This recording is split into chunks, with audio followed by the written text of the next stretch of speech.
হাফেজ। বাংলাদেশ জিন্দাবাদ, জামাত ইসলামী জিন্দাবাদ।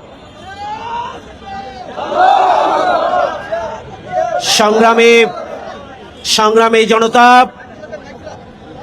আজকের এই স্মারকলিপি প্রদান পূর্বক ঢাকা মহানগরী দক্ষিণ কর্তৃক আয়োজিত আজকের এই সংক্ষিপ্ত সমাবেশে সম্মানিত প্রধান অতিথি বাংলাদেশ জামাত ইসলামীর সংগ্রামী কেন্দ্রীয় সেক্রেটারি জেনারেল সাবেক এমপি মজলুম জননেতা অধ্যাপক মিয়া গোলাম পরোয়ার, উপস্থিত অন্যান্য নেতৃবৃন্দ, সমবেত সাংবাদিক বন্ধুগণ, ঢাকাবাসী, আসসালামু আলাইকুম ওয়া রাহমাতুল্লাহ। সংগ্রামী ভাই বন্ধুগণ, বাংলাদেশ জামাত ইসলামী জুলাই সনদের আদেশ ঘোষণা এবং নভেম্বর মাসের মধ্যে গণভোটের মধ্য দিয়ে জুলাই সনদের আইনি ভিত্তি প্রদানের দাবি সহ 5 দফা দাবি আদায়ের লক্ষ্যে আজকে ধারাবাহিকভাবে 8টি রাজনৈতিক দল কর্মসূচি পালন করে আসছে।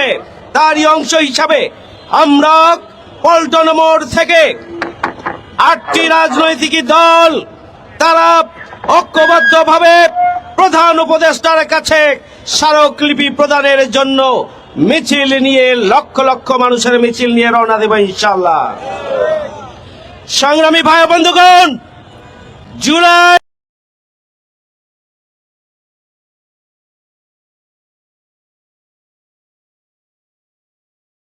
সনদের আদেশ এবং গণভোট যদি না দেওয়া হয় তাহলে অন্তর্বর্তীকালীন সরকারের এটি হবে সবচাইতে আত্মঘাতী সিদ্ধান্ত। জুলাই সনদের আইনি ভিত্তিক দেওয়ার জন্য গণভোট জাতীয় নির্বাচনের দিনে দেওয়ার অর্থ হচ্ছে গণভোট যেটি জুলাই সনদের আইনি ভিত্তি দেওয়ার বিষয়টিকে হালকা করে দেয়া, জাতীয় নির্বাচনের জন্য সবাই ব্যস্ত থাকবেন, আর গণভোটের যে লক্ষ্য